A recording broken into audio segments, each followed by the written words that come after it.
Hey everyone! In this video, I'm going to show you how to turn keyboard sounds on or off on your Samsung Galaxy S25 or S25 Ultra. Let's get started.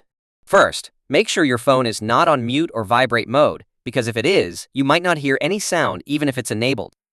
So go ahead and unmute your phone. Next, open the Settings app.